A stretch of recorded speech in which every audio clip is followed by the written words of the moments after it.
നമസ്കാരം. എൻ്റെ പേര് സജി.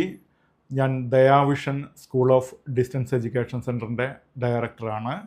ഇന്ന് ഇങ്ങനെ ഒരു വീഡിയോ തയ്യാറാക്കാനുള്ള കാരണം, കേരളത്തിൻ്റെ പല ഭാഗത്തുള്ള നിരവധി വിദ്യാർത്ഥികൾ ഞങ്ങളോട് +2 കോഴ്സ് തിരഞ്ഞെടുക്കുമ്പോൾ ഏത് ബോർഡിൻ്റെ +2 തിരഞ്ഞെടുക്കണമെന്ന് ചോദിക്കാറുണ്ട്. ഞാൻ ഉദ്ദേശിക്കുന്നത് കേരള +2 അല്ല.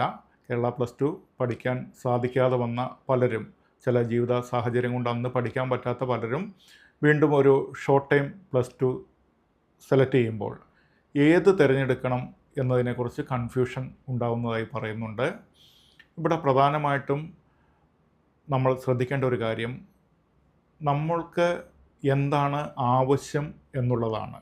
നമുക്ക് കേരള PSC മുഖേന സർക്കാർ ജോലി നേടാനാണെങ്കിൽ നിങ്ങൾക്ക് ഏറ്റവും മികച്ച +2 എന്ന് പറയുന്നത് national institute of open school NIOS എന്ന് പറയുന്ന ബോർഡിൻ്റേതാണ്. കേരളത്തിന് പുറത്ത് ഹയർ സ്റ്റഡിയൊക്കെ ചെയ്യാനാണെങ്കിൽ board of open school and skill education അഥവാ BOSE എന്നറിയപ്പെടുന്ന ബോർഡിൻ്റെ +2 ഉചിതമാണ്. അതുതന്നെ നിങ്ങൾ ഒന്നുകൂടി വളരെ ശ്രദ്ധിച്ച് തന്നെ എടുക്കാവുള്ളൂ. കാരണം എല്ലാ യൂണിവേഴ്സിറ്റികളും അത് അക്സെപ്റ്റ് ചെയ്യുന്നില്ല. അക്സെപ്റ്റ് ചെയ്യുന്ന ഒരുപാട് യൂണിവേഴ്സിറ്റികളും ഉണ്ട് കേരളത്തിന് പുറത്ത്.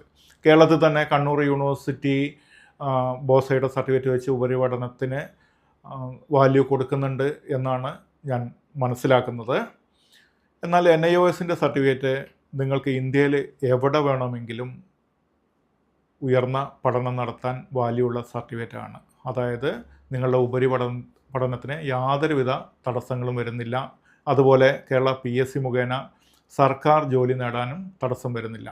അതേപോലെ തന്നെ BOSE പോലെ തന്നെയുള്ള മറ്റൊരു ബോർഡാണ് ജാമിയ ഉറുദു ബോർഡ് എന്നറിയപ്പെടുന്ന ഒരു മൈനോറിറ്റി ബോർഡിൻ്റെ സർട്ടിഫിക്കറ്റ്. ഈ സർട്ടിഫിക്കറ്റിനും കേരളത്തിന് പുറത്തുള്ള ചില യൂണിവേഴ്സിറ്റികൾ ഉപരിപഠനത്തിന് വാല്യൂ കൊടുക്കുന്നുണ്ട്.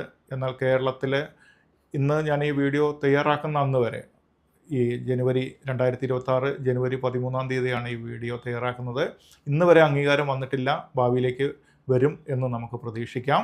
എന്തായാലും BOSE എന്ന് പറയുന്ന ബോർഡിനെയും നമ്മൾ പൂർണ്ണമായും തള്ളിക്കളയുന്നില്ല. എങ്കിൽ പോലും ദയാവിഷൻ ഇപ്പോഴും കൊടുക്കുന്നത് NIOS എന്ന് പറയുന്ന ബോർഡിൻ്റെ +2 തന്നെയാണ്. കാരണം ആ സർട്ടിഫിക്കറ്റ് വെച്ച് നിങ്ങൾക്ക് കേരള PSC മുഖേന സർക്കാർ ജോലിക്ക് അപേക്ഷിക്കാൻ കഴിയും. കേരളത്തിൽ എല്ലാ യൂണിവേഴ്സിറ്റിയുടെ കീഴിലും ഹയർ സ്റ്റഡി ചെയ്യാൻ പറ്റും. അതുപോലെ അവരുടെ സയൻസ് ഗ്രൂപ്പൊക്കെ എടുത്തു കഴിഞ്ഞാൽ മെഡിക്കൽ മേഖലയിലേക്കും എൻജിനീയറിംഗ് മേഖലയിലൊക്കെ പോകേണ്ട വിദ്യാർത്ഥികൾക്ക് ഇന്ത്യയിൽ എവിടെ വേണമെങ്കിലും പഠിക്കാൻ കഴിയും. ഇങ്ങനെയുള്ള ഗുണങ്ങളെല്ലാം ഇതിനുണ്ട്. അതുകൊണ്ടാണ് ഞങ്ങൾ NIOS കൂടുതൽ പ്രയോറിറ്റി കൊടുക്കുന്നത്. എന്നാൽ BOSE എന്ന് പറയുന്ന ബോർഡ് എടുക്കുന്ന വിദ്യാർത്ഥികൾക്കുള്ളൊരു ദോഷം ഞാൻ കണ്ടത്, കേരള PSC അപ്രൂവ്ഡ് അല്ല നിലവിൽ. ഭാവിയിലേക്ക് ചിലപ്പോൾ എന്താവും എന്നും നമുക്ക് അറിയില്ല. നിലവിൽ കേരള PSC അപ്രൂവ്ഡ് അല്ല. കേരളത്തിലെ എല്ലാ യൂണിവേഴ്സിറ്റികളിലും ഈ സർട്ടിഫിക്കറ്റ് വെച്ച് നമുക്ക് ഹയർ സ്റ്റഡി ചെയ്യാൻ സാങ്കേതികമായിട്ട് നിലവിൽ ബുദ്ധിമുട്ടുണ്ട്. തിരഞ്ഞെടുക്കപ്പെട്ട ചില യൂണിവേഴ്സിറ്റികളിലൊക്കെ ഉപരിപഠനം ചെയ്യാം. അതേപോലെ കേരളത്തിന് പുറത്തും ചില യൂണിവേഴ്സിറ്റികളിൽ ഈ സർട്ടിഫിക്കറ്റ് വെച്ച് നമുക്ക് ഉപരിപഠനം ചെയ്യാം. അതേ അവസ്ഥ തന്നെയാണ് ജാമിയ ഉറുദു ബോർഡിൻ്റെയും. അതേപോലെ തന്നെ നമുക്ക് വിദേശ രാജ്യങ്ങളിലൊക്കെ എംബസി അറ്റസ്റ്റേഷൻ കിട്ടാൻ NIOSൻ്റെ സർട്ടിഫിക്കറ്റിന് കൂടുതൽ എളുപ്പമാണ്.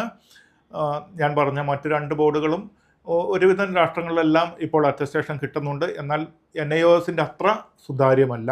അതുകൊണ്ട് നിങ്ങൾക്ക് കഴിയുമെങ്കിൽ NIOS തന്നെ തിരഞ്ഞെടുക്കുന്നതായിരിക്കും ഏറ്റവും ഉചിതം എന്നാണ് ദയാവിഷൻ്റെ അഭിപ്രായം.